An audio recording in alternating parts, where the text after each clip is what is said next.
Is it hot? Let me just check. Not that hot. Let me just check again anyway. Yeah, not really that hot. Hello everyone, welcome to another video on our channel. Today I'll be talking about how hot the ROG Ally gets under different settings. To be clear at the outset, I just want to let you know that I have not overclocked or set up any manual TDP settings. These are the default settings that came with the device. Now we'll see how it performs when it is just handheld, not connected to any charger.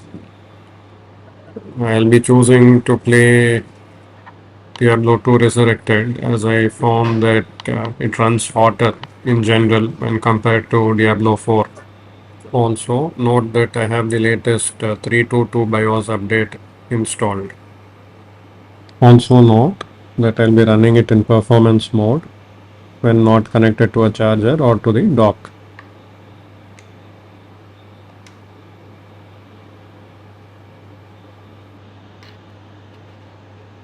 You can see that it's running at around 44 degrees centigrade soon after switching it on.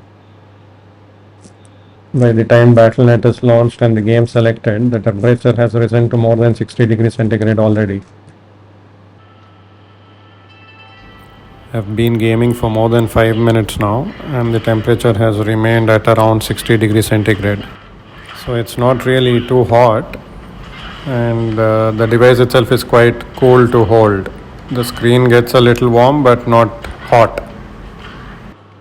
So the BIOS 322 has done its job, I would say.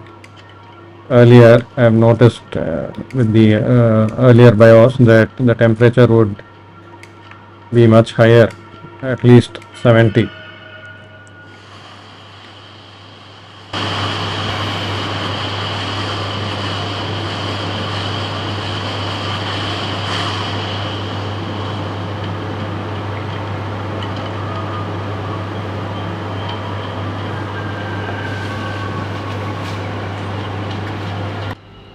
Next, let's try it with the charger connected. The charger that I am using is the charger that came with the ROG Ally itself, and I'll be continuing the same game as you can see here.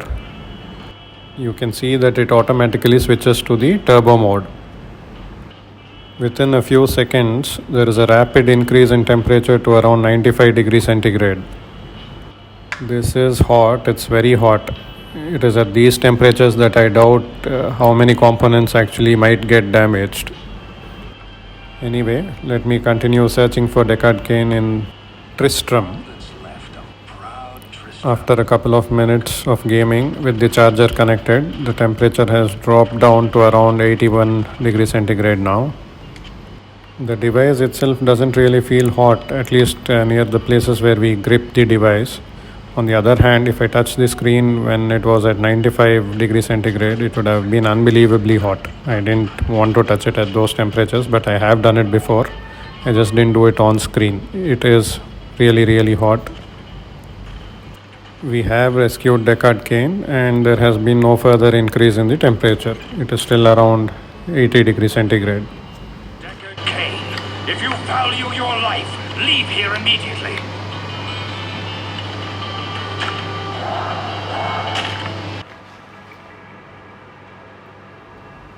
Let's see what happens when we connect it to the dock. It did not automatically switch to the turbo mode. That is strange. On the older BIOS it used to do that.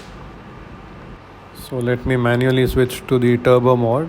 Here it says 25 watts now, as it used to say on the older BIOS as well, but the APU used to run at 30 watts, even though the command center used to say 25 watts. Here the APU wattage is still displaying 26 watts, so I think the new BIOS has limited the ability of the APU to run at full wattage. I guess it's to decrease the temperature, keep the temperatures in check. It is interesting to note that the temperature is around 75 degrees centigrade now. Whereas what I remember with the older BIOS was it used to hover around 80-85 degrees Celsius after initially increasing to around 90-95, as it happened with the Ally device connected to the charger. The temperature has dropped down to around 70 degrees centigrade now, and that is where it remained even after several minutes of gaming. It hovered between 70 and 75 degrees centigrade. In case anyone was wondering what the settings were, here it is. Most of the settings are set to high with a few modifications in the shadows and all that. So that's it, guys. It looks like the new BIOS has helped gaming in the docked mode, basically, with the temperatures not going as high as it used to go before. But with the charger, it is still quite high. It has touched 95 degrees centigrade and the screen felt really hot when it was at that temperature. Hope this video helped you. If you thought it was useful, please consider liking and sharing the video. Also consider subscribing to the channel. It will help in the growth. See you in the next one. Thank you again.